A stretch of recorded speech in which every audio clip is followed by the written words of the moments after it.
Welcome into Sports Talk at the Stadium. Kevin McCrary here at the Swamp or Steve Spurrier Field at Ben Hill Griffin Stadium.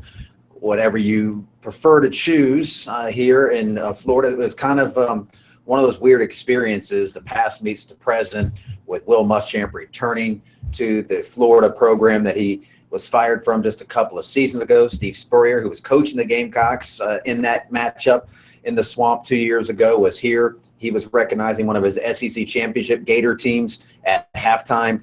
It was senior day here at Florida, and some of Muschamp's old players were honored. Many of his old players were honored, in fact, 18 of them. So there were a lot of different backstories going on here just leading up to this game.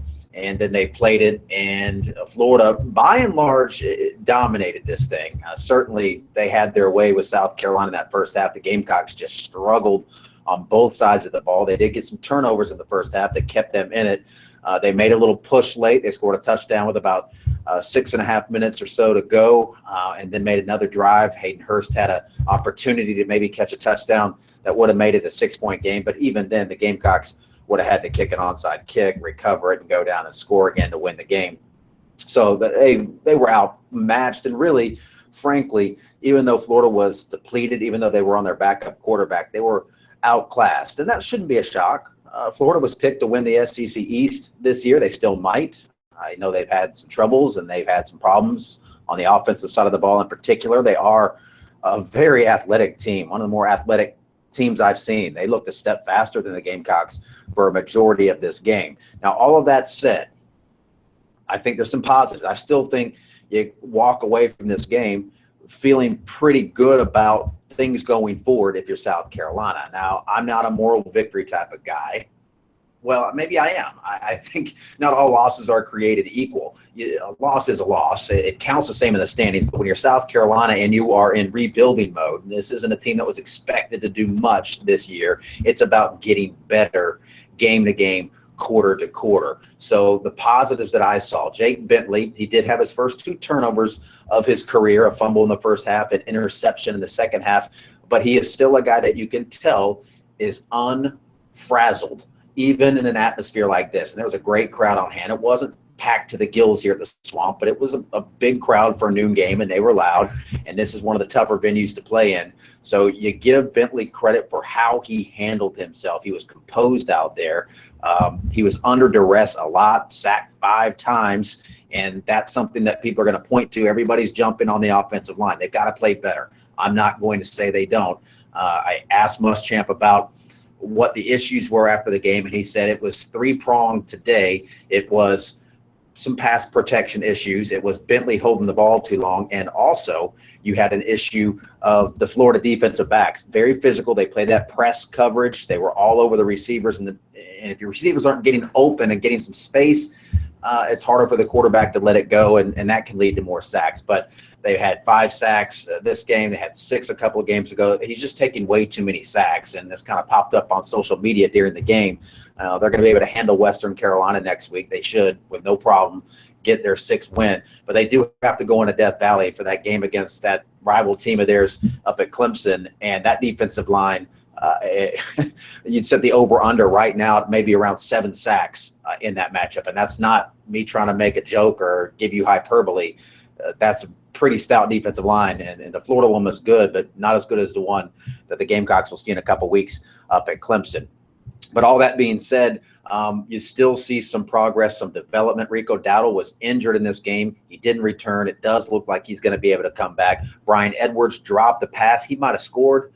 He had a lot of space. Had he caught that ball, they certainly would have gotten into the red zone. It would have been deep into Florida territory in the first half. And those are the kind of things that the plays you just have to make if you're going to win games. Hayden Hurst had a drop on 3rd down. They didn't convert some 3rd down opportunities, but you can see it kind of percolating there for the Gamecocks. You can see some guys starting to step up, gain some confidence, and it's not always going to be pretty, as we've seen.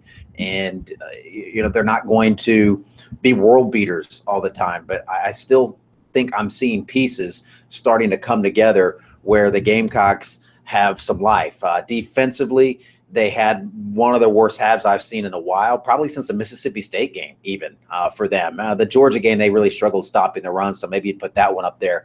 But they made some adjustments at halftime, and I thought they looked better. They only gave up 6 points in that second half. They did force some punts, so they looked a little bit better on that front.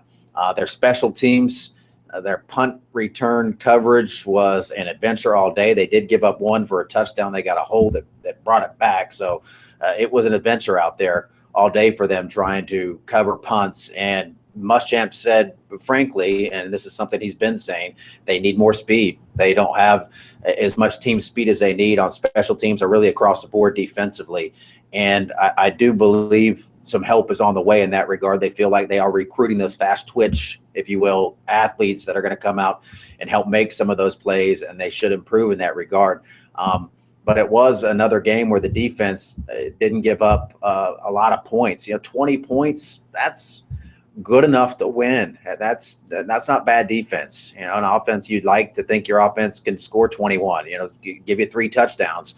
And you go from there. I think you can take that kind of performance from your defense, especially in the second half. But as a whole, getting those turnovers, that negated some of their shoddy play, some of their tackling.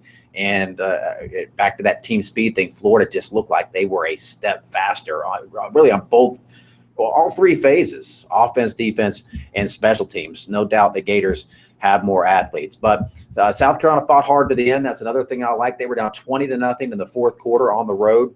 Easy to fold up shop and kind of lay down a little bit, but they fought to the end and tried to make it a game, and that's got to be encouraging too. That shows you a little bit of the mettle of those young players, the freshmen and the sophomores. I think Mason Zandy talked about that in the post game, how he was impressed to see that as a fifth-year senior, the young guys still fighting hard to the end. And nobody's playing for themselves, at least on the surface, and they all seem to be fighting hard and trying to come together. So I like that aspect of what I saw too. Jake Bentley was the first guy to run out of the tunnel and get back on the field after the half, led the Gamecocks back out on the field. And maybe that's a small thing, maybe it's not. I think that it's just another sign that this guy is becoming the leader on this team. Guys really seem to respect him when he was leaving the field, when he was walking off. After that 4th down conversion in the fourth quarter didn't work on the missed pass in the end zone, Bryson Allen Williams, an upperclassman, stopped him and told him, "We got your back. We're behind you. We believe in you. You just keep plugging away." I think he's starting to win this team over, and he is the face of this program for the future. And you got to have a face. Every great team has a face on it. If you want to talk about South Carolina, Connor Shaw, well, they kind of had a Mount Rushmore faces during their heyday, but Connor Shaw, Marcus Lattimore, Jadeveon Clowney, you got to have some of those guys as your face, and they have potential in that regard. So a loss for the Gamecocks. They are now 5-5 and a winnable game that they should handle at Western Carolina next week and get to bowl eligibility, and then they go up to Clemson and pray for a miracle. Let's be real. But still, I think the Gamecocks are ahead of schedule in year 1 for Will Muschamp, exceeding expectations. Appreciate you checking us out here at Sports Talk at the Stadium. On this story, you will see our Sports Talk What the Phone line. That's just a hotline, 24/7. It's open. Call, give us your take on the game, on anything else, and we'll clean it up and play it for you on the air. At least the best ones make us laugh, make us cry, make fun of me, make fun of Corn, whatever you got to do.